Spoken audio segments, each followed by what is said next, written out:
Jesus Cristo é o Senhor no céu,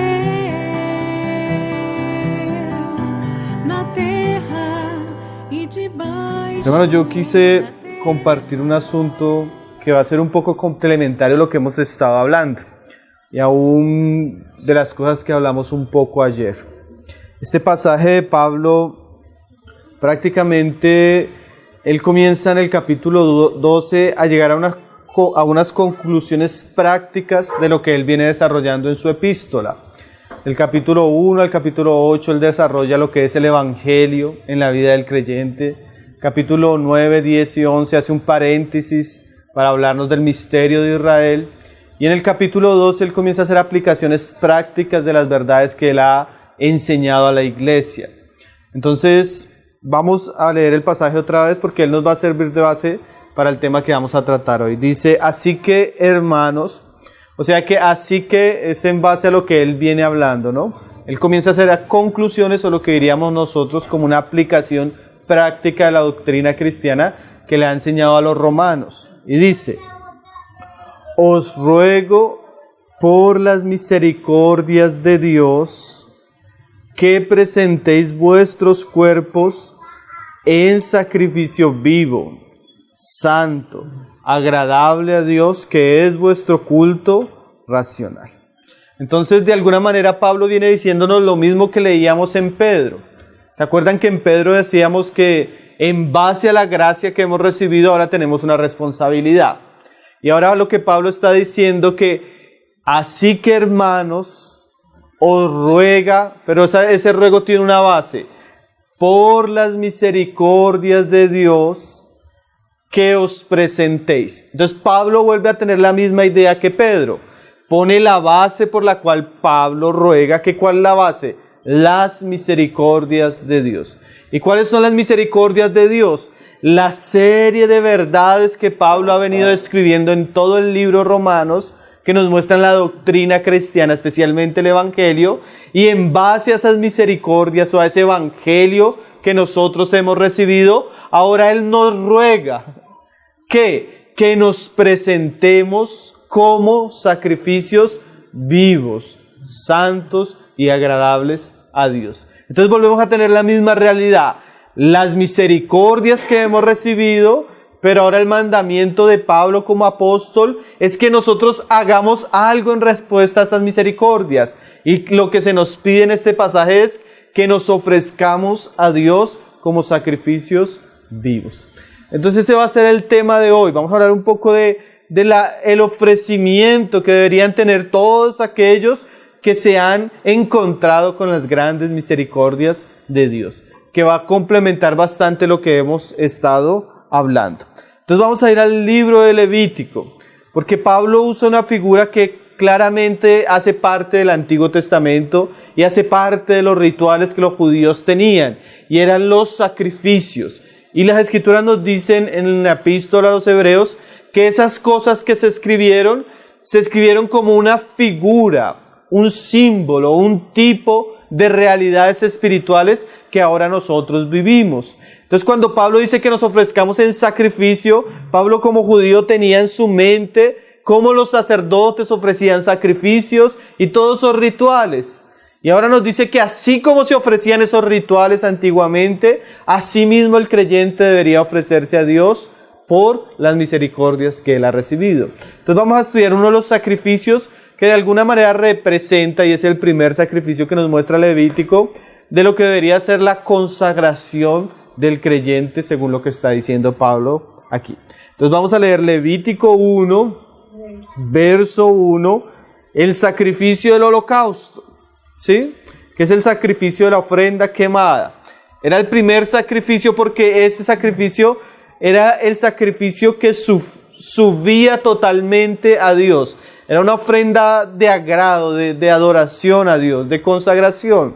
Habían otros sacrificios que eran por el pecado, había otros sacrificios que eran por expiación, habían otros sacrificios por otras cosas, pero este tenía la intención de ser una ofrenda totalmente quemada a Dios, eso significa holocausto, y o sea que era una ofrenda totalmente para la satisfacción de Dios en el altar de la adoración, especialmente el holocausto. Entonces vamos a leerlo y vamos a de ahí tomar la figura que Pablo tiene en mente para enseñarnos cómo nosotros deberíamos ofrecernos a Dios. Entonces dice ahí, en el verso 1, llamó Jehová a Moisés y habló con él desde el tabernáculo de reunión diciendo, habla a los hijos de Israel y diles, cuando alguno de entre vosotros ofrece ofrenda a Jehová, de ganado vacuno o ovejuno haréis vuestra ofrenda. Si su ofrenda fuere holocausto vacuno, macho sin defecto lo ofrecerá. De su voluntad lo ofrecerá a la puerta del tabernáculo de reunión delante de Jehová. Entonces primero se nos hablaba que se podía traer macho vacuno, dice ahí, ganado vacuno y ovejuno, o también podía ser un macho sin defecto. Ahora, nosotros ya no llevamos animales, ¿sí? Porque eso hacía parte de la antigua dispensación. Ahora, ¿qué traemos nosotros? Dice Pablo que nos presentemos, ¿qué? Nosotros mismos. Pero es interesante, más lo que se trae, que simboliza nuestra vida, lo que se hace con la ofrenda. Dice ahí en el verso 5, y pondrá su mano sobre la cabeza del holocausto y será aceptado para expiación suya. Entonces, y ahí comienza el proceso que se hace con el sacrificio. Degollará el becerro en la presencia de Jehová, y los sacerdotes, hijos de Aarón, ofrecerán la sangre y la rociarán alrededor sobre el altar, el cual está a la puerta del tabernáculo de reunión. Para que el animal pudiera hacer una ofrenda tenía que morir, se tenía que sacrificar, ¿sí? Y dice, y desollará el holocausto, o sea, se le quitaba la piel, y lo dividirá en sus piezas, o sea, el animal no quedaba entero, sino era partido. Y los hijos del sacerdote Aarón pondrán fuego sobre el altar y compondrán la leña sobre el fuego. Entonces no solo será desollado, no solo era partido, sino que se le prendía fuego al altar. Y dice, luego los sacerdotes, hijos de Aarón, acomodarán las piezas. Y ahora se nos muestra que ese sacrificio, como ya no está entero, ahora está en piezas y debían ser acomodadas. La cabeza y la grosura de los intestinos sobre la leña que está sobre el altar, sobre el fuego que habrá encima del altar, y lavará con agua los intestinos y las piernas, y el sacerdote hará arder todo sobre el altar. Holocausto es ofrenda encendida de olor grato para Jehová. Entonces una vez se dividía el animal, se podía sobre el altar y se prendía hasta que se consumía todo, y esto era la ofrenda del holocausto, olor grato a Jehová. Y uno podría decir, pero bueno, ¿qué significa todo eso para la vida cristiana? Porque llegamos a este pasaje porque esto representa aspectos de la vida cristiana que deben ser entendidos y son tan interesantes. Yo pienso que de las cosas que a mí me gusta más enseñar de la Biblia es la tipología. Levítico es un libro que vale la pena estudiar con los hermanos. Entonces, mire lo interesante. Se traía el animal. Sería el animal, se derramaba la sangre y se hacía un proceso con el animal. Lo primero que había que hacer era desollarlo, ¿sí? Quitar lo externo, la piel, ¿sí? Y eso ya comienza a hablarnos de algo bien interesante. Cuando nosotros hablamos de consagración, si bien eso incluye ingredientes externos como los que hemos estado hablando estos días, la realidad más importante es la interna, ¿sí? La Biblia habla de nuestro hombre exterior y de nuestro hombre interior. Nosotros como creyentes tenemos una realidad externa, cosas que hacemos, que son visibles, pero Dios está interesado primeramente en lo interno, ¿sí? En lo interior, porque a veces nuestra adoración a Dios o nuestro servicio a Dios puede ser algo externo, pero que no concuerde con lo interno. Por ejemplo, el Señor le decía al pueblo de Israel que ellos de labios adoraban, mas su corazón, ¿qué? Estaba lejos de Dios. Entonces a veces puede haber un pueblo que de labios aparentemente ejerce un oficio religioso, mas su realidad interna no es agradable. Entonces las cosas que nosotros estamos hablando de estos días, si bien llegan a un plano de exteriorizarse, Dios está interesado que eso concuerde con nuestra realidad interior. Por eso el sacrificio necesitaba ser desollado, la piel necesitaba ser quitada del animal. Ahora, se dividía el animal en partes.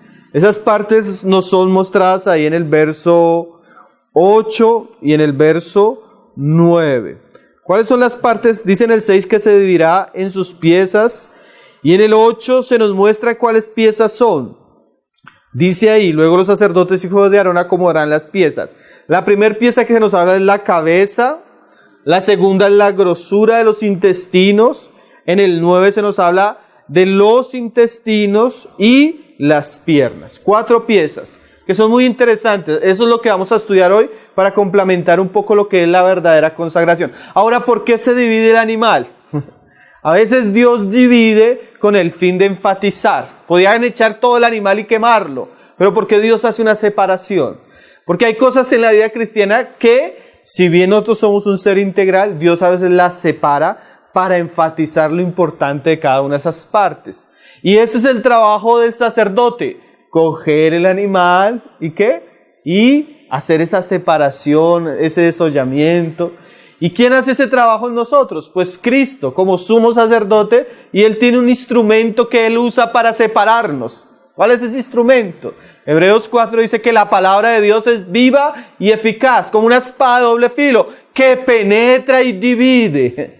O sea que la palabra tiene la intención de entrar a nuestra vida y separar.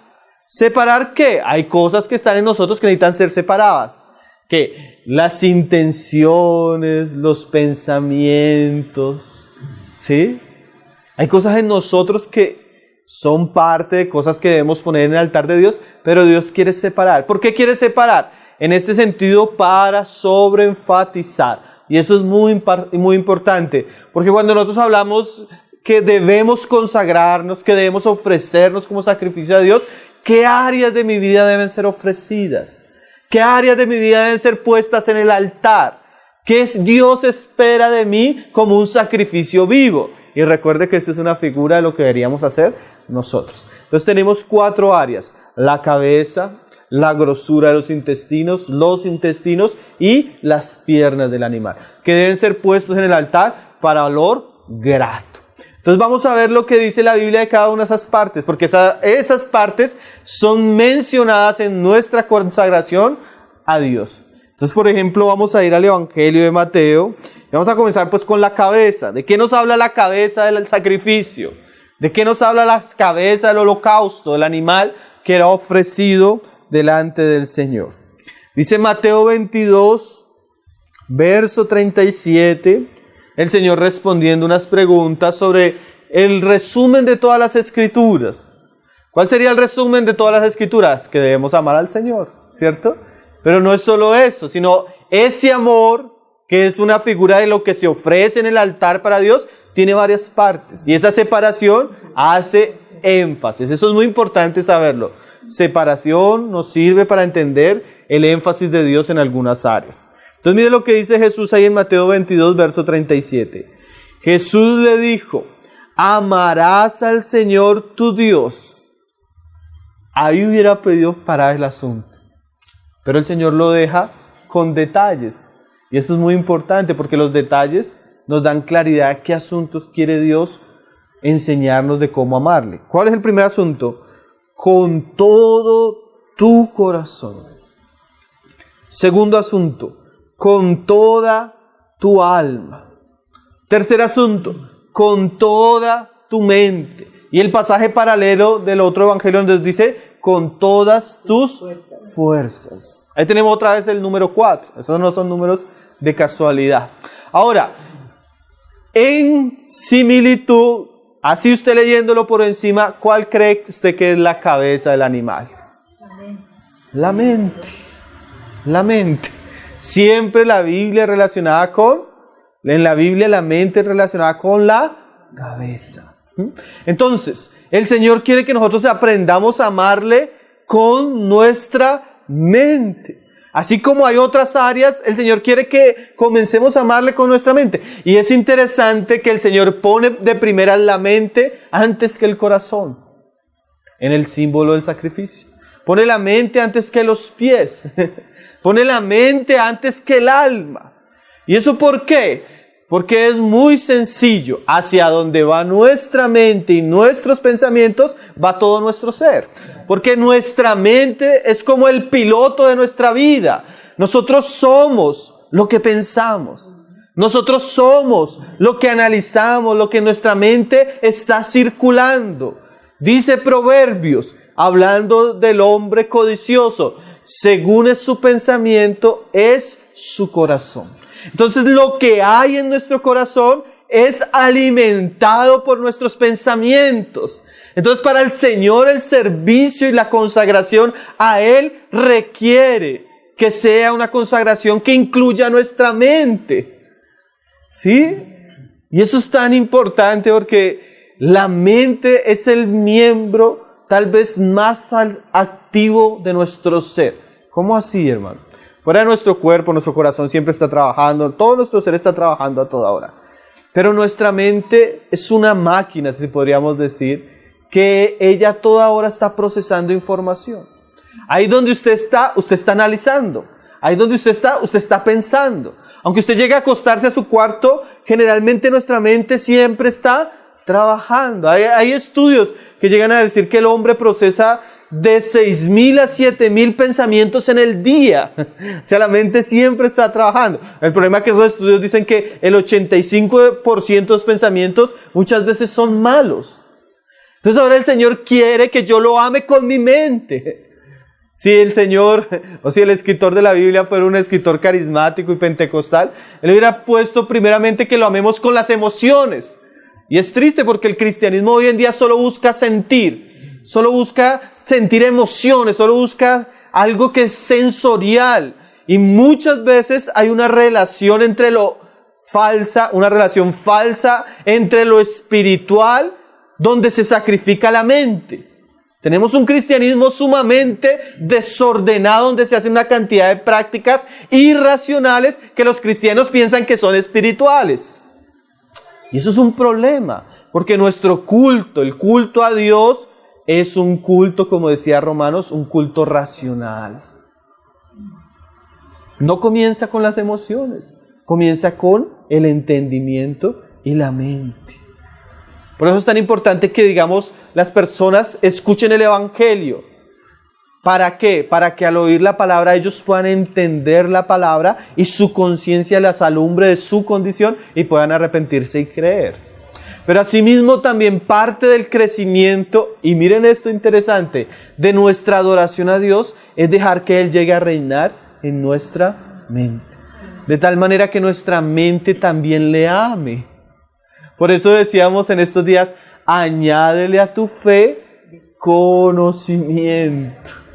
Porque en la medida que tú comienzas a alimentar tu mente con la palabra de Dios, tu servicio y adoración a Dios comienza a ser agradable. ¿Me está entendiendo? Entonces hay ejercicios de la mente que son indispensables para la vida cristiana. ¿Cómo qué? La lectura. Pablo le decía a Timoteo, ocúpate en la lectura. ¿Por qué? Porque la lectura es un ejercicio que alimenta nuestra mente con la palabra de Dios. ¿Sí? Cuando yo no leo, cuando yo no estoy apercibido, yo estoy dejando que mi mente se esté alimentando de otras cosas. Y lastimosamente nosotros tenemos una generación como ninguna otra que tiene un ataque feroz para atentar contra nuestra mente y las facultades que en ellas se encuentran.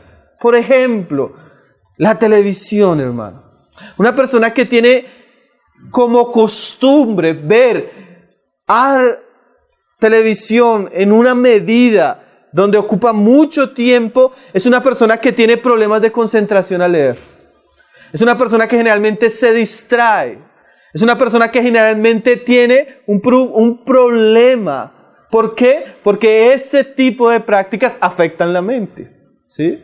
Eso es tan cierto, hermano, que hay estudios. Yo di una enseñanza sobre esto para la familia, donde se han comprobado que los niños que son expuestos desde temprana edad a televisión, a a estar delante del aparato, ellos tienen problemas cognitivos, de concentración, tienen problemas escolares y su educación es mucho más lenta, porque su mente tiene muchos problemas.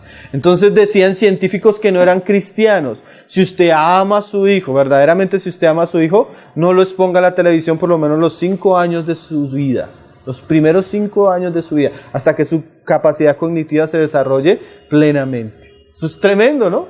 No lo dicen cristianos, lo dicen ¿qué? Científicos. Ahora, eso está acompañado de muchos estudios. ¿Pero por qué no salen a la luz? Porque es que la televisión es un medio lucrativo para entidades internacionales, ¿sí? Hay toda una industria detrás de la televisión que la gente no quiere que esto se sepa. Pero ¿qué es lo qué pasa? También eso sirve para control de masas, manipulación, todo ese negocio que los gobiernos a veces quieren. A veces los gobiernos quieren que la gente sea bruta. Entonces, en vez de que enseñarles a estudiar, a leer, démosles mucha televisión, fútbol, novelas, de todo, realities. Entonces tenemos un ambiente donde, por ejemplo, un celular hoy en día. Sí, hoy estamos de verdad que atrapados, hermano. Atrapados por la tecnología. Y si nosotros queremos servir a Dios, nosotros necesitamos consagrar nuestra mente. O sea que si yo quiero servir a Dios y honrar a Dios, yo no puedo ver la misma televisión que veía antes. Yo no puedo dejar que mi mente sea empalagada con toda esa basura que circula. ¿Sí? Yo tengo que consagrar ¿qué? Mi mente a Dios, porque yo quiero conocerle. Y mire lo tremendo, Él quiere que yo ponga en el altar y lo ofrezca voluntariamente, no es una imposición. Si usted quiere puede ver televisión. Pero Pablo dice: usted que ha conocido las misericordias de Dios, yo le ruego que se ofrezca como un sacrificio vivo, santo. ¿Sabe qué significa santo? Apartado. ¿Saben qué tenía el sumo sacerdote? Una mitra en su cabeza que decía: santidad a Jehová. La santidad no comienza primeramente con mandamientos externos. La santidad comienza poniéndole límite a nuestra mente y lo que entra a ella. Eso incluye lo que vemos, eso incluye lo que oímos, eso incluye las conversaciones que tenemos. ¿Por qué? Porque mi mente es un lugar que yo quiero dejar solo para el servicio y la adoración a Dios. ¿Sí? Y la Biblia habla bastante de eso. Si usted quiere consagrarse, si usted quiere crecer en las virtudes cristianas, aquí ya Pablo y Jesús y el libro de Levítico nos comienzan a mostrar el camino. Necesitas poner en el altar de Dios tu mente. ¿Sí? Ahora hay personas que dicen: hermano, a mí eso de leer no me gusta. Hermano, a mí eso de estudiar no me gusta. A veces no estamos hablando de una lectura que le incluya horas. Hay una virtud cristiana que se ha desaparecido y casi no se predica de ella, que es la meditación. No es la meditación trascendental, no es la meditación de esas religiones falsas, sino la meditación es la contemplación de esas verdades que Dios nos enseña en su palabra y que están en nuestra mente constantemente llevándonos a un ejercicio de estar masticando y rumiando la palabra de Dios. A veces de verdad que yo soy de las personas que yo no puedo leer más de un capítulo de la Biblia diario, hermano. Porque un solo capítulo a veces tiene tanta información y tiene tanto para meditar y tiene tanto uno para analizar y tiene tanto para aplicar a su vida que si leyera más no lo va a poder digerir. ¿Sí? Yo tuve una época que leía muchos libros cristianos, me leí toda la biblioteca de mi mamá, que era grande, en un momentico. Tranquilo, hermano. Pero me di cuenta que no es tanto lo que uno lea, sino es lo que aproveche. Y a veces un capítulo de un libro, 20 minutos, media hora, sirve para usted estar rumiando y volver y rumiar y volver a él. O sea, no es un ejercicio que debe ser extenuante y agotador. La lectura de la palabra no tiene que ser así. Tiene que ser un ejercicio edificante e inspirador, consolador, exhortador, y que instruya mi vida. Por eso el Señor le decía a Josué: ocúpate de la ley de noche y de día y medita. No quería decir que él estaba leyendo a toda hora, sino que lo que él leía lo meditaba, lo guardaba, lo practicaba. ¿Sí? Entonces el verdadero servicio a Dios de adoración comienza cuando nuestra mente es renovada, expuesta en el altar de Dios. ¿Su mente dónde está? Siempre ya está en algo. La mente nunca es pasiva. La mente siempre está en algo. Y a veces nosotros tenemos que luchar con pensamientos de angustia. A veces nosotros tenemos que luchar con pensamientos que quieren quitarnos la paz. A veces nosotros tenemos que luchar con muchas cosas.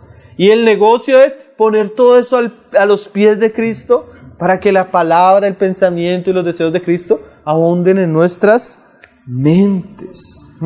Hay muchos versículos, pero podríamos, por lo menos Filipenses 4, verso 8, leerlo. Son versículos claves.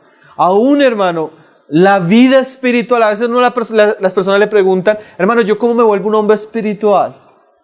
Y Pablo dice en Romanos 8, dice así, los hombres que son de la carne piensan en las cosas de la carne. Los que son del Espíritu, en las del Espíritu. Entonces, ¿qué es ser una persona espiritual? Dirigir nuestra mente a las cosas que tienen que ver con el Espíritu. ¿Qué es ser carnal? Dirigir nuestra mente a aquellas cosas que tienen que ver con la carne. Entonces, por ejemplo, si yo comienzo a dejar que un pensamiento comience a generarse en mi mente en relación a una vecina que vi a la entrada que estaba mal vestida y comienzo a pensar en ella, a pensar en ¿qué va a pasar? Que voy a terminar en la carne. ¿Sí? Pero si yo dirijo mi mente en vez de algo de la carne a lo del Espíritu, eso va a traer ¿qué? Paz y gozo. Entonces vi la misma vecina, mal vestida, pero yo comienzo a pensar en la palabra. Y por ejemplo, comienzo a pensar en el libro de Proverbios.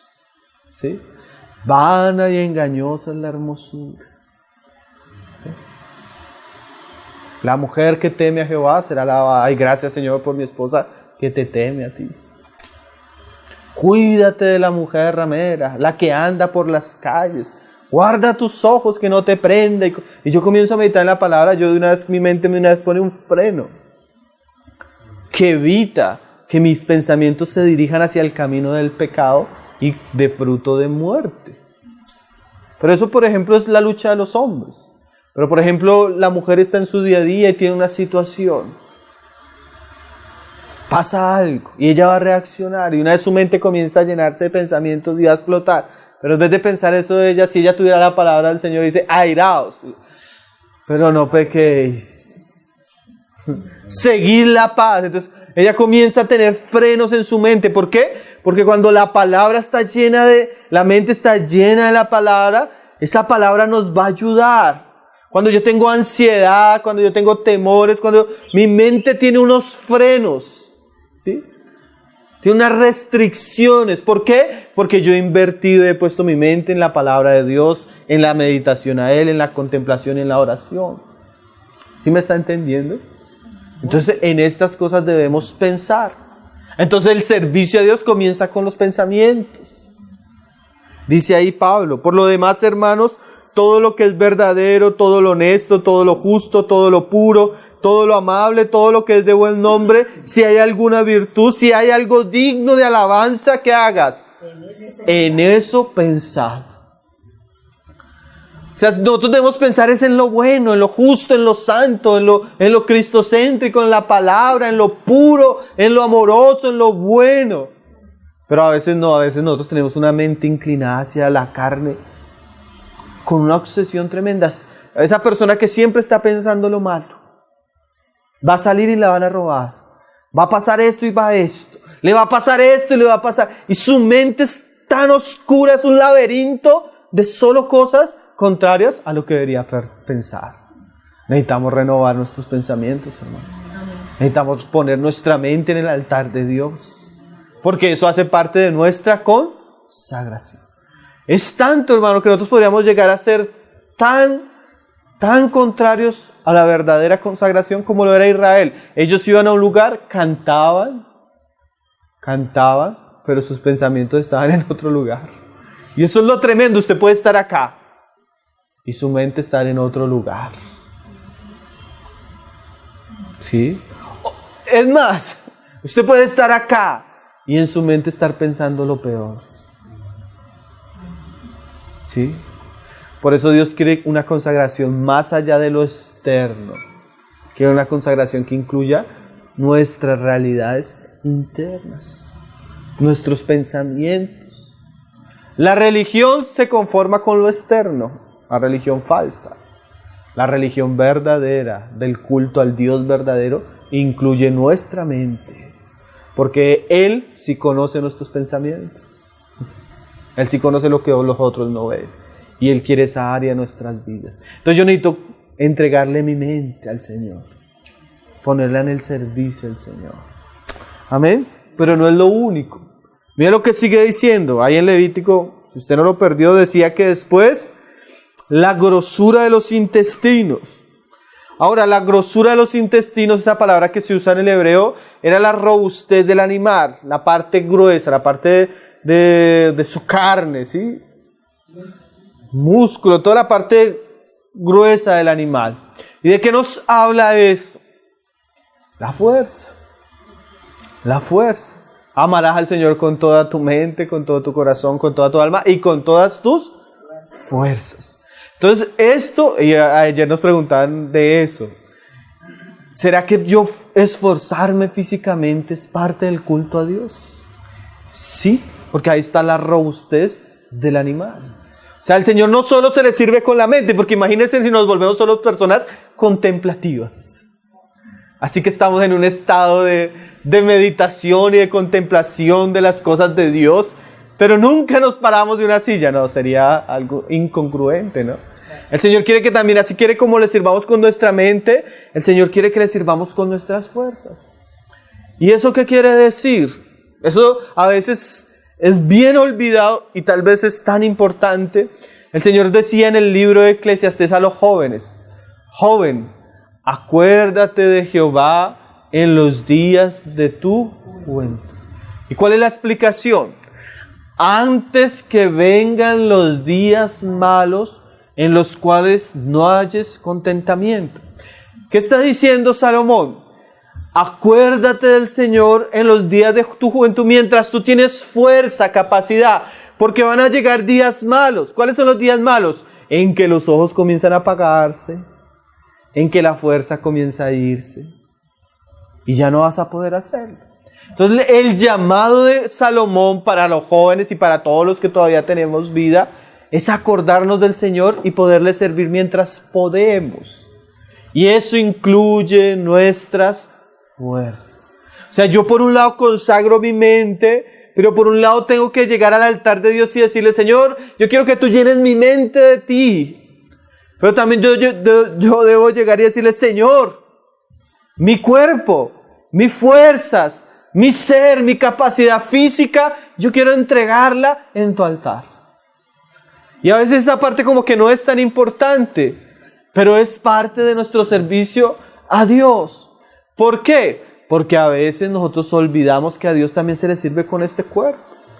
A veces también deberíamos servirle con esfuerzo, a tal punto que a veces tengamos que servirle con fatiga. ¿Sí? Hay un servicio de Dios que incluye cansancio, que incluye esfuerzo. Pablo dice eso. En fatiga, en cansancio, en hambre, en ayuno. O sea, su servicio a Dios incluía que Él se sacrificaba físicamente. Pero explíquenos un poco eso, hermano. Y es que eso es bien importante. Yo, por ejemplo, yo tenía una experiencia. Yo soy joven, pero a veces ahora me siento como muy cansado. Como que para hacer ciertas cosas tengo que hacer un esfuerzo mayor. Y a veces uno piensa que, bueno, está bien, necesitamos que hacer un esfuerzo. Pero yo una vez comencé a darme en mis primeros años de vida cristiana cuenta que yo gastaba mucho la fuerza de mi cuerpo en otras cosas. Por ejemplo, yo era fácilmente un domingo antes de reunión, me iba y me jugaba 3 horas de partidos de fútbol. Y llegaba a la reunión y como que me cansaba y como que no quería escuchar la palabra. Claro, había dejado mi fuerza en el altar del deporte. Entonces cuando llegaba a la reunión, nada. Entonces a veces yo gastaba mi fuerza y mi tiempo en muchas cosas.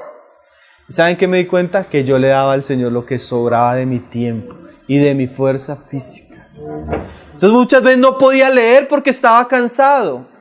Muchas veces no podía estar en todas las reuniones porque estaba cansado. Muchas veces quería hacer cosas para el Señor, pero mi fuerza física había sido, ¿qué?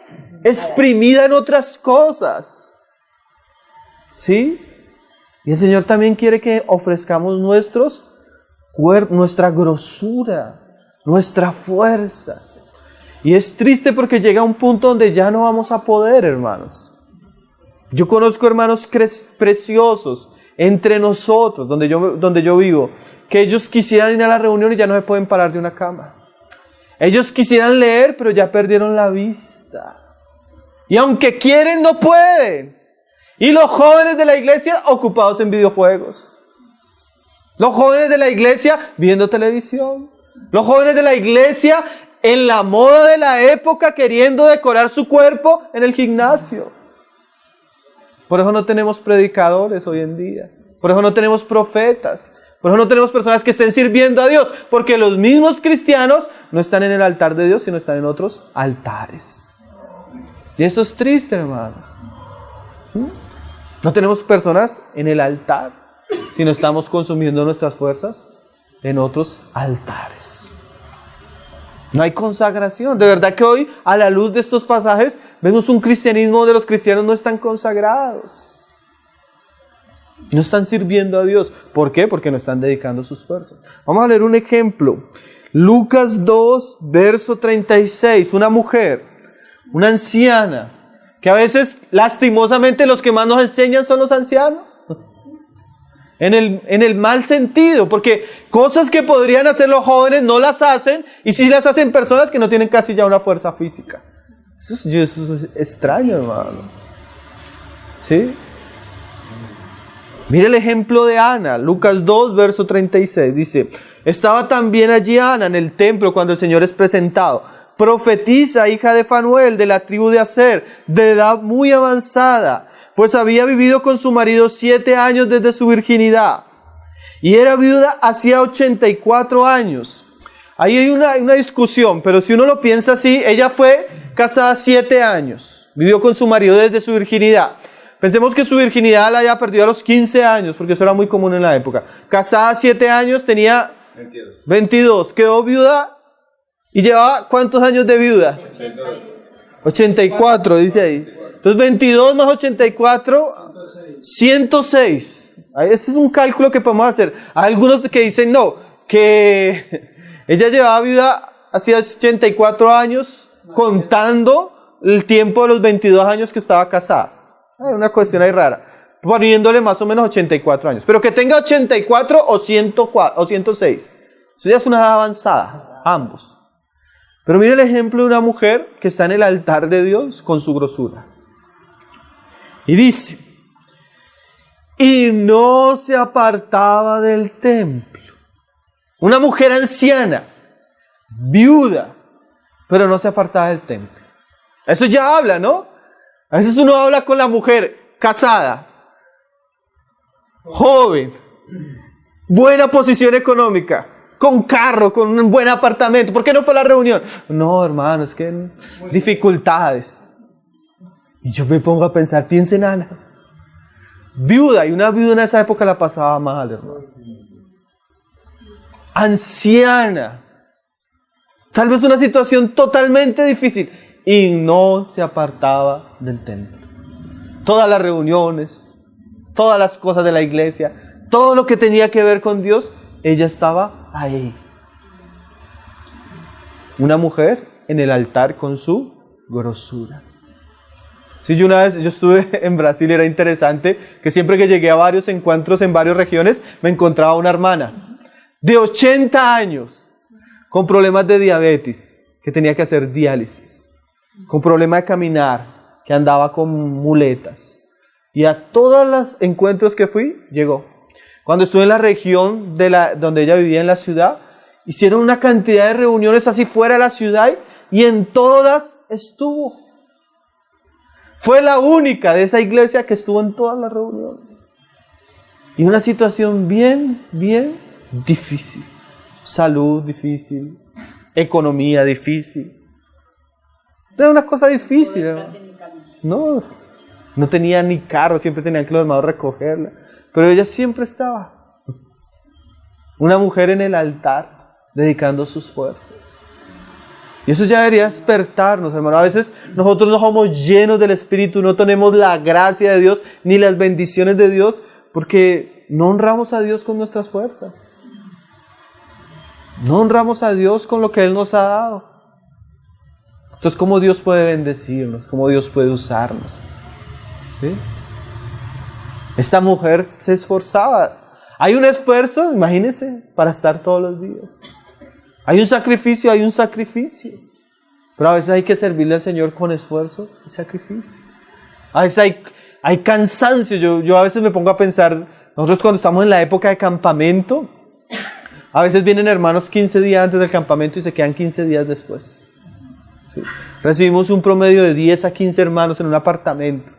Y a mi esposa esos días le toca tremendo, eso es un agotador. Y llegamos al campamento y ya está encargada de la cocina, de los desayunos. Se levanta a las 3 de la mañana. Se acaba el desayuno y sale para la alabanza, porque le gusta tocar instrumentos en la alabanza. Sale de la alabanza y vuelve a la cocina a ayudar el almuerzo. Prácticamente en el campamento no nos vemos. Ella acuesta 1 hora, se levanta 1, yo no nos vemos. Y eso incluye un cansancio. A veces después de esos 15 días del campamento después, ella queda agotada como una semana que casi no puede pararse. Pero así debería ser el servicio a Dios, hermano. Antes servíamos al diablo con tanto entusiasmo, hermano. Antes servíamos al diablo con tantas fuerzas. Sí. Yo a veces, de verdad, estamos cansados, hermano. Uno antes iba al mundo y eran las 4 de la mañana y uno haciendo sinvergüencerías y no le daba sueño. No le daba sueño, o le daba sueño a uno. No se sentía cansado, no se preocupaba. Pero cuando son las cosas del Señor, uno como que es tan negligente, hermano. Y el Señor nos está enseñando que si yo quiero servir al Señor de una manera agradable, yo necesito poner mi mente, pero necesito también poner mi cuerpo. Mi cuerpo.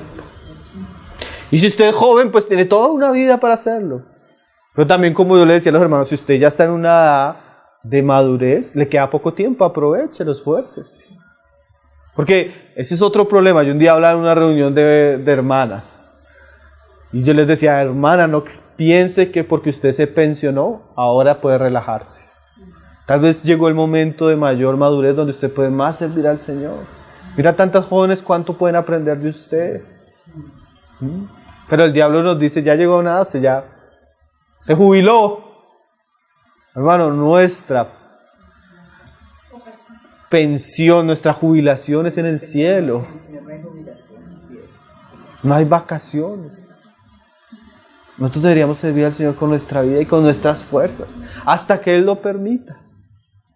Hasta que Él lo permita. Dice, y no se apartaba del templo, y mire esa frase, sirviendo de noche y de día. Son frases importantes, ¿no?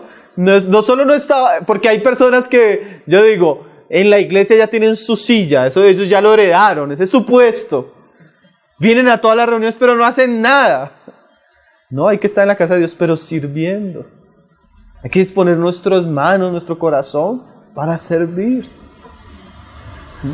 De noche y de día. O sea, a tiempo completo estaban al servicio del Señor. ¿Y saben qué es lo tremendo? Que en esa época para las mujeres no había servicio en el templo.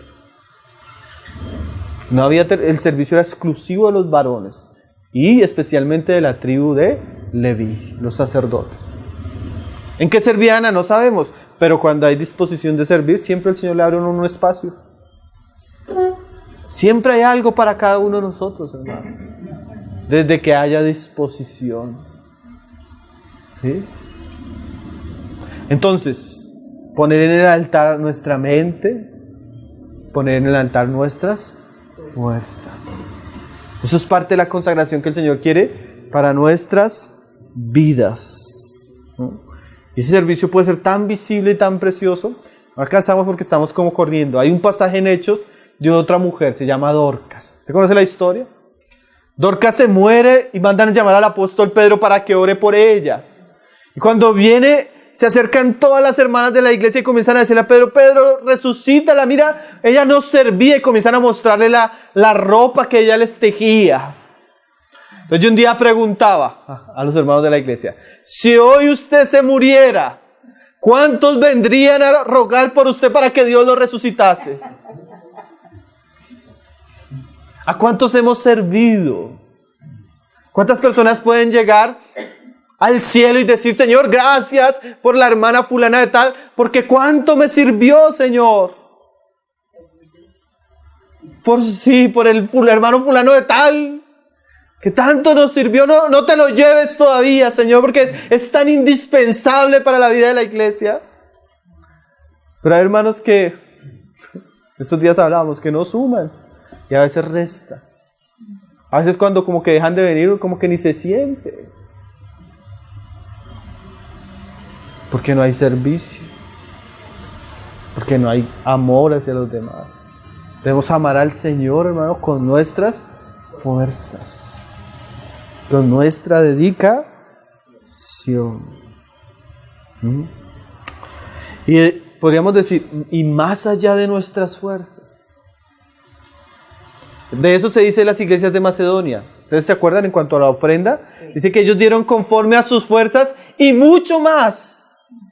¿Sabes? Es como que Dios espera que nosotros nos entreguemos mucho más de lo que naturalmente se puede hacer.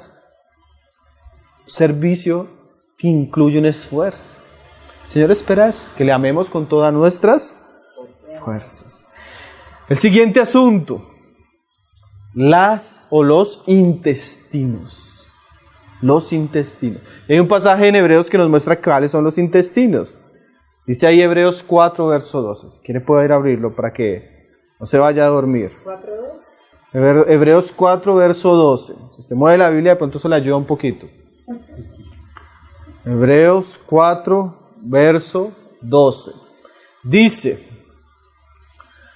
porque la palabra de Dios es viva y eficaz y más cortante que espada de dos filos y penetra hasta partir el alma y el espíritu, las coyunturas y los tuétanos, y discierne los pensamientos y las intenciones del corazón. Entonces las entrañas en la Biblia también se usa ese lenguaje para hablar del corazón. Por ejemplo, dice que amemos con amor entrañable. ¿Se han leído esos pasajes? Entonces, los intestinos representan nuestras entrañas o nuestro corazón. Especialmente las intenciones. Y ahora saben qué es lo interesante también de los intestinos ahí en el altar, que ellos necesitaban ser lavados. ¿Sí? ¿Usted ha visto cuando van a preparar cierta comida que van a hacer la de intestinos de vaca? Los intestinos tienen muchas cosas por dentro, ¿cierto? Entonces ellos necesitan ser limpios, lavados. Así nosotros tenemos intestinos, entrañas, nuestro corazón. El problema es que para poner el corazón en el altar de Dios hay que lavarlo. Purificando los corazones, dice las Escrituras. ¿Sí? O sea, Dios quiere que pongamos el corazón en su altar. Pero para ponerlo de una manera agradable y que Él pueda recibirlo, necesita ser limpio. O sea, el corazón no se puede poner como está porque Él tiene una serie de ingredientes que es horrible si no se lava muy bien. O sea, yo no sé si cómo le llaman acá, pero hay una comida que cuando las mujeres la ponen a pitar en la olla, que son intestinos, y no lo han lavado bien, eso comienza a oler... Eso comienza a oler horrible. ¿Por qué? Porque tiene por dentro un poco de cosas que eso hace que huela horrible. Y así es nuestro corazón cuando es puesto al altar, pero no es limpio, hermano. Huele feo. Entonces necesita ser lavado. ¿Cómo? Con la purificación que hace la palabra de Dios. Es más, yo sé que cuando uno está predicando la palabra, el Señor comienza a uno como a limpiarlo. ¿Usted no ha sentido eso? Sí. Que el hermano está hablando y usted por dentro está sintiendo que, uy, me está tocando por allá y me está...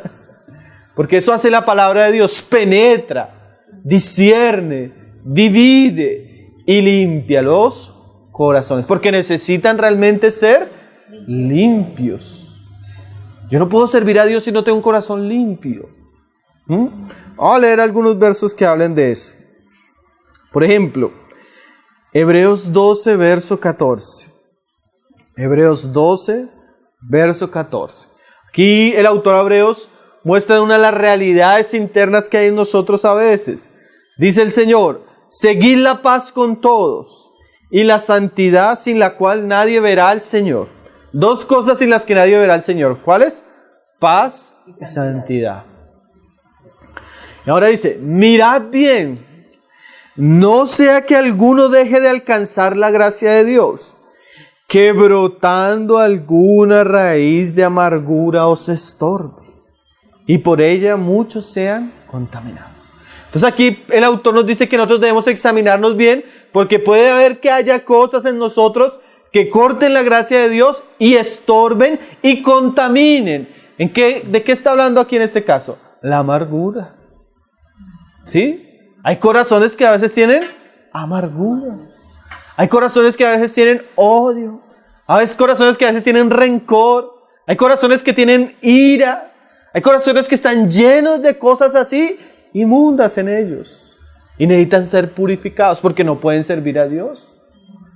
El Señor enseñaba eso, ¿no? Antes de venir al altar del Señor, ve y reconcíliate con tu hermano. Y después de reconciliarte, ahora sí ven y ofrece. ¿Qué quiere decir eso? Limpia tu corazón. Soluciona tus problemas. ¿Para qué? Para que cuando vengas al altar del Señor, no manches el altar del Señor con tus pecados. Porque a veces no tenemos amor fraternal. Porque tenemos un corazón lleno de cosas, hermano. Entonces, si queremos consagrarnos, necesitamos ponernos delante del altar del Señor y decirle: Señor, permite que tu palabra venga y limpie las inmundicias de mi alma. Venga y limpie todos aquellos callejones escondidos de mi corazón donde hay cosas que a ti no te agradan. Yo quiero tener un corazón limpio. Yo quiero tener un corazón recto. Yo quiero tener un corazón que es agradable delante tuyo. Esas entrañas necesitan ser lavadas, hermano. Hay cosas que necesitamos quitar de nuestro corazón. ¿Sí? Y por eso el Señor trae su palabra. Y debemos ser expuestos constantemente a la palabra. Efesios 4, hablando de eso, decía, verso 31, los que están anotando. Es lo que decía Pablo: quítese de vosotros toda amargura. Hermanos, que ese es mi carácter. Un día estaba en una ciudad acá en Colombia y me dijeron: hermanos, que aquí somos santanderianas. No importa si usted sea santanderiana, caleña, antioqueño, costeño, eso es del viejo hombre, y Dios aborrece la amargura porque destruye el corazón de las personas. No importa el carácter, no importan las situaciones. Dios quiere sanarnos interiormente. Y esa amargura a veces es un problema. Esa amargura genera una inestabilidad espiritual, genera un contraste con lo que hemos recibido del amor de Cristo. Y mientras las personas no sean limpias en su corazón, esa amargura los va a atrapar a ellos. Lo más tremendo de la amargura es que es un veneno que la persona quisiera dar a las otras personas, pero el único que se alimenta es el que lo tiene. ¿Sí? La persona a veces herida con otra persona y la otra feliz, y ella dejándose consumir y ahogar por esa amargura. El Señor necesita limpiar nuestro corazón. Enojo, ira, gritería. ¿Sí? Eso éramos antes, éramos personas llenas de enojo. A todas horas estábamos gritando, a todas horas estábamos... Hermano, eso es un pecado que hay que tratar. ¿Sí? Ahora estamos gritando, el niño hace algo, gritamos, pasa algo, gritamos, nos enojamos con todo. Eso no es una cuestión de carácter, eso es una cuestión de carne. Eso no es una cuestión de situación, es una cuestión de pecado. Y nosotros debemos dejar que la palabra limpie esas realidades de nuestro corazón. ¿Sí? Realidades que a veces nadie ve, pero el que vive con nosotros ve, nuestro esposo ve, nuestros hijos ven. Una vez hicieron una encuesta para niños educados en casa por familias cristianas. Llegaron a los niños. Y le preguntaron a los niños qué sería lo que usted más deseara en este momento que Dios le concediera. Entonces eran niños educados en casa. Entonces la mayoría uno pensaría, no, que mi papá me lleva a la escuela, no, que tener una mejor habitación, un mejor juguete, no. Y la mayoría respondieron, que mi mamá no pelee tanto en la casa. ¿Usted puede creerlo, hermano? Que mi mamá deje de pelear con mi papá. Que mi mamá deje de gritarnos por todo. Corazones sucios. Y eran familias cristianas. Y de verdad que para hacer educación en casa tienen que ser familias muy firmes en su fe. Y aún así eso era lo que pedían los niños. Hermano, necesitamos que el Señor limpie nuestro corazón. Porque esos son los rezagos que quedan del viejo hombre. Y que no pueden estar en la casa ni en la consagración al Señor. Necesitan ser limpiados. Necesitan ser tratados. Y maledicencia y toda malicia. ¿Y cómo se van a limpiar? Pues con la vida de Cristo. Mire, dice ahí, antes sed benignos unos con otros. Si en vez de ser gritones, malgeniados, debemos aprender a ser buenos. Aún, yo le decía a una mamá, aún cuando usted corrija a su hijo, corríjalo dándole gloria a Dios. ¿Cómo así, hermano? No hagas esto. Y el niño lo hace. No lo grites, llámelo con amor. Ven, hijo. Siéntate acá, hijo. Bájate el pantalón, hijo. Por amor tengo que disciplinarte, hijo. Y saco la vara. Oramos, hijo. Ve a tu cuarto, hijo. No tuviste que gritar. No tuviste que darle lugar a la carne. Sí, pero a veces nosotros explotamos como el demonio. ¿Usted ha visto el demonio de Tasmania? Eso todo alrededor. Y ya después reflexionamos porque la conciencia no nos deja estar tranquilos. Pero esas cosas tienen que cambiar porque eso es parte de nuestra consagración. Nuestros corazones necesitan ser purificados, lavados, limpiados de esas cosas. Misericordioso. O sea, que mira con compasión en vez de mirar con odio, con rencor. Cuando alguien le haga algo, así miraba a Jesús, cuando lo estaban crucificando, hermanos. Él miraba a las personas y él las veía con misericordia, él decía, Padre, perdónalo, porque no saben lo que hacen. O sea, tenía un grado de misericordia en su corazón. Su corazón era limpio y puro, ¿no? Pero nosotros a veces lo que encontramos en lo otro. Y si queremos poner nuestras entrañas, nuestros intestinos en el altar, necesitan ser lavados. Bueno, no piense que Dios lo escucha a usted porque cante bonito. A Dios no le interesa que cantemos bonito, que seamos afinados, que seamos buenos músicos. A Dios le interesa una adoración que incluya el corazón. O sea, una adoración que incluya a una persona transformada, purificada, limpiada. Por eso él dice, cuando vengas con ira, con rabia, mejor devuélvete. Yo no, ¿cómo va a recibirte así? Porque es que hay personas que son así, hermano.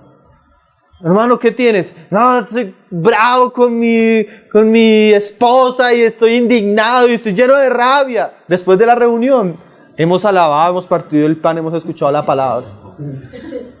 ¿Cómo, hermano? Pero estás así, estoy así. ¿Y cuándo sucedió? Llevamos 3 meses así. ¿Llevas 3 meses así? O sea que llevas durante 3 meses viniendo a la reunión, partiendo el pan, adorando, escuchando la palabra y estando así. Has profanado el altar del Señor. ¿Cómo vas a estar así? No es del cristiano el rencor, hermano. No es del cristiano el odio. No es del cristiano la envidia. No es del cristiano la amargura. ¿Sí? El Señor necesita ayudarnos para limpiar nuestros corazones. Y lo último, necesitamos lavar nuestros. Dice, perdonaos unos a otros como también os perdonó Dios a vosotros en Cristo. Verso 9 de Levítico, dice, lavaos con agua los intestinos y las piernas. El último ingrediente son las piernas. Primero la cabeza. Segundo, la grosura. Tercero, los intestinos. ahora las piernas. ¿De qué hablan las piernas? De nuestro caminar. Eso sí, de eso hablan las piernas. ¿Qué quiere decir que yo voy a poner delante del altar de Dios mi caminar? Eso habla de mi vida, de mi testimonio, de mi andar. ¿Sí? La Biblia usa mucho ese lenguaje de que debemos seguir las huellas. ¿Usted ha escuchado ese lenguaje? Sí. Sigue las huellas del rebaño. O sigamos las huellas de Jesús, de los apóstoles. ¿Qué quiere decir? Ellos dejaron huellas. Y saben que en el Antiguo Testamento los animales limpios y los impuros eran identificados por dos cosas. ¿Cuáles eran las dos cosas? Uno, si eran rumiantes, y otro, la pezuña. Si tenían pezuña hendida, eran animales impuros. Entonces necesitaban esas dos características, ser animales rumiantes y la pezuña. ¿De qué nos hablan las rumiantes? Personas que se alimentan de la palabra. Y la pezuña hundida, ¿de qué nos habla? De que ellos cuando pisaban, dejaban una huella. Eso nos mostraba que eran animales limpios. Y nosotros cuando caminamos, sin darnos cuenta, dejamos huellas. ¿Sabe qué habla el andar? Nuestro testimonio, hermano. ¿Qué dejamos a nuestro paso? Porque siempre dejamos huellas. Buenas. ¿Oh? Y el Señor quiere que lavemos nuestros pies. Mire lo que Jesús le decía a sus discípulos. Juan 13, verso 8. Jesús hablando con sus discípulos, Él se inclina y comienza a lavar los pies. ¿Conocen la historia? Y dice ahí, Pedro le dijo, no me lavarás los pies jamás. ¿Por qué? Porque lavar los pies era un acto que hacían los esclavos cuando llegaba alguien importante a la casa de su señor. Entonces, como ellos vivían en el desierto, ellos caminaban en sandalias, entonces traían los pies sucios. Entonces, había un siervo que se hacía la entrada con una toalla y lavaba los pies. Por eso Juan decía, el Bautista decía, Señor, yo no soy digno ni siquiera de inclinarme y de quitar tu calzado. O sea, yo no soy ni siquiera digno de ser el más de los pequeños esclavos que limpia los pies. ¿Eso decía quién? Juan. Ahora el Señor llega y comienza a lavar los pies, entonces Pedro es indigna, eso lo hacen los esclavos, ¿tú cómo lo vas a hacer? No me lavarás los pies. Jamás, dice Pedro. Pero mira lo que el Señor le dice. Si no te lavare, no tendrás parte conmigo. Entonces Pedro responde, dijo Simón Pedro, Señor, no solo mis pies, sino también las manos y la cabeza. Jesús le dijo, el que está lavado no necesita sino lavarse los pies, pues está todo limpio. Y vosotros limpios estáis, aunque no todos. Entonces, ¿qué le está diciendo el Señor? Hay una limpieza que es necesaria que se haga constantemente porque andando nos ensuciamos y en los pies. Hay otras cosas que el Señor puede limpiar y ya estaban limpios. Ellos ya estaban limpios por la palabra, ellos eran creyentes, ellos tenían las palabras de Jesús morando en su corazón. Pero cuando ellos andaban, ¿qué? Se ensuciaban. Entonces es muy común que nuestro andar a veces se ensucie, hermano. Es muy común que nuestro andar se tuerza. Entonces hay que lavar los intestinos, pero también lavar nuestros pies. Y nuestros pies habla de cómo vivimos, de cómo caminamos por este mundo, cómo somos como esposos, como padres, como hijos, como trabajadores, como todo. Eso habla nuestro andar, nuestro testimonio debe ser limpio. Y termino leyendo unos pasajes en la tercera epístola de Juan, donde se nos habla del andar de una manera muy específica. Tercera de Juan, capítulo 1. Verso 3. Creo que solo tiene un capítulo, la tercera de Juan. Sí. Y mira lo que dice Juan. Dice, pues mucho me regocijé cuando vinieron los hermanos y dieron testimonio de tu verdad. Pero mira esa frase. De cómo andas en la verdad. Una cosa es conocer la verdad y otra cosa es andar en la verdad. ¿Sí? Porque nosotros podemos conocer la verdad, pero no andar conforme a esa verdad. Y hay algo que es agradable a Dios, no solo que incluye nuestra mente, nuestro corazón, nuestra fe, sino nuestro andar. Cuando nuestros pies andan conforme a lo que escuchamos. Cuando nosotros andamos conforme a lo que hemos creído. Cuando nosotros vivimos conforme a esas cosas que hablamos, ¿sí? El hermano Hernández Díaz López, él usa mucho esta frase. Siempre que yo leo los libros de él usa mucho esta frase. Debemos predicar a los oídos y a los ojos. ¿Cómo así? Predicar a los oídos y a los ojos. Predicar con lo que hablamos, pero también con lo que ven de nosotros. Con nuestro testimonio. ¿Sí? Que las personas digan, lo que habla concuerda con lo que vive. Lo que cree concuerda con lo que hace. Sí, porque a veces nuestro testimonio solo, alguien decía también, solo de saliva. Hablamos, pero no andamos. Nosotros necesitamos ser congruentes en todas las áreas. En todas las áreas. Yo hablaba con una hermana que ella era creyente nueva. Y ellas tienen una empresa de contadores. Y ellos manejan la contabilidad de empresas muy grandes, hermano. Entonces los negocios de ellos son... Y ellos son dueños. Y recién convertida, le vino un negocio, una empresa le dijo, mira, no tenemos este problema, necesitamos que nos arregle eso. Para ti es tanto. Para ti es tanto. Y ellos están acostumbrados a hacer eso porque eran incrédulos. Y cuando se sentó en la oficina, la conciencia. Antes tú andabas en eso y eras tranquila. Pero ahora, ¿qué vas a hacer? La misma conciencia comenzó a hablar. Eso fue una lucha tremenda para ella. Hasta que en un momento dijo, está bien, Señor, yo no puedo andar así. Así pierde a uno de mis mejores clientes, yo tengo que andar conforme a la verdad que ahora he recibido. Y eso fue un sacrificio tremendo. Entonces habló con el cliente, le habló la verdad. Bueno, el Señor hizo un arreglo para que no pasara, sino que se hicieran las cosas bien. ¿Pero qué enseña eso? Que el creyente ahora debe tener pasos de animal limpio. No puede ser el mismo tramposo, no puede ser el mismo mentiroso, no puede ser el mismo chanchullero de antes. ¿Sí usan esa palabra acá? Sí. Entonces me entiende. Hermanos, a veces hay cosas que son tremendas. Hay gremios laborales que están asociados a ciertos tipos de pecados. Son difíciles esos gremios. Pero el cristiano que es cristiano debe andar la verdad en su gremio. Como el Señor como Juan el Bautista le decía a los soldados. ¿Qué debemos hacer? No cobres soborno, confórmate con tu sueldo. ¿Qué le está enseñando el Señor por Juan a los soldados? A ser honesto como soldados. A veces no necesitamos que dejen de ser soldados, pero sí necesitamos que sean soldados íntegros, santos. ¿Me está entendiendo? Personas que andan.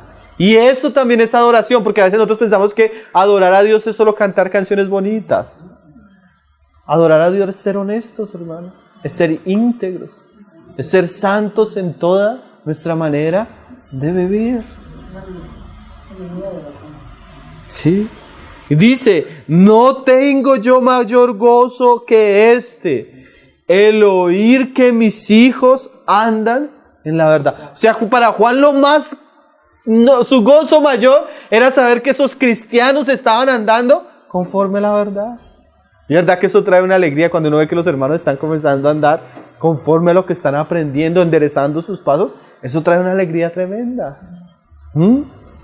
Y dice en el verso 11, amados, no imitéis lo malo, sino lo bueno.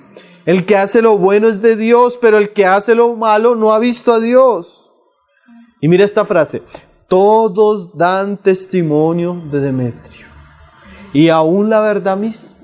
O sea, el andar de Demetrio era tan puro, tan recto, que todos daban testimonio de Demetrio. A eso debemos llegar. Nuestra adoración a Dios, nuestros pies deben ser tan gloriosos, tan santos, que las demás personas a nuestro alrededor dan testimonio de que somos realmente unos cristianos verdaderos, genuinos, íntegros, congruentes en toda su manera de vivir. Dice, todos dan testimonio de Demetrio, y aún la misma verdad. Y también nosotros damos testimonio. O sea que los apóstoles sabían que lo que las personas decían era verdad porque ellos conocían a Demetrio. Su vida era un testimonio. A veces nosotros tenemos situaciones difíciles. Yo hablaba con los hermanos en estos días, les decía que me tocó hablar con un hermano de la iglesia. Me tocó decirle, hermano, por favor, no queremos que usted haga más negocios con los otros hermanos. Con los otros hermanos. Una persona que la contratan y queda mal. Una persona que la contratan y es irresponsable. Una persona que la contratan y es deshonesta. Y le preguntan a uno, hermano, ¿usted qué piensa de fulano? Y uno tiene que ser sincero y hablar la verdad. No lo contrate. Es hermano, ya hemos hablado con él, viene a las reuniones, pero no es confiable. Terrible, ¿no? Que uno tenga que hablar así de un cristiano. De un cristiano. Pero a veces no somos congruentes. No podemos dar testimonio de como se daba de testimonio de Demetrio. Dice, y aún la verdad misma también nosotros damos testimonio. Y vosotros sabéis que nuestro testimonio es verdadero. Entonces estos ingredientes se suman a lo que hemos estado estudiando, hermano. Dios quiere que seamos personas consagradas. Ahora esto es algo voluntario. El Señor quiere que nosotros le digamos, Señor, aquí está mi vida. Aquí está mi cabeza, mi fuerza, mis intestinos, mis pies. Yo quiero ponerlos en tu altar para que eso sea quemado en tu presencia y suba como olor grato. Yo quiero ser un olor grato, un sacrificio vivo, santo, aceptable y agradable. Eso es lo mínimo que deberíamos hacer, hermano, después de haber recibido tantas misericordias de nuestro Señor Jesucristo. Ofrecernos ahora como sacrificios vivos. Señor nos ayude. Yo pienso que estos días, este tiempo que hemos estado acá, yo sentí mucha carga porque esta es una palabra de consagración, hermano. Yo creo que el Señor nos está despertando para consagrarnos, animarnos para volver, si estábamos así como Él, afirmar nuestros pasos. Si tal vez no sabíamos estas cosas, es bueno que sepamos esto porque esto es la vida cristiana. Yo siento que el Señor de pronto nos va a dar una nueva jornada en Él. Tiene caminos preciosos para nosotros. Y eso es muy bueno. El Señor no trae su palabra porque sí, hermano. Él envía su palabra porque Él sabe que esa palabra va a cumplir un propósito. Entonces ojalá podamos guardarla, meditarla, tal vez volver a escucharla, para que esa palabra cumpla el propósito por el cual el Señor la envía. También le doy gracias al Señor por permitirme estar estos días, conocer a los que no conocía, poder ver a los que ya nos conocíamos. Y el Señor nos permita seguir disfrutando esa comunión tan preciosa. El Señor bendiga a la iglesia aquí en esta ciudad, hermanos. Oren por nosotros. Vamos a estar orando por ustedes. Y también les vamos a llevar en el corazón. Nos hemos sentido muy amados por los hermanos en estos días. Muy cuidados. Ha sido una comunión muy preciosa. Entonces le doy gracias al Señor por eso. Entonces, voy a hacer una oración para terminar y ya ahí los hermanos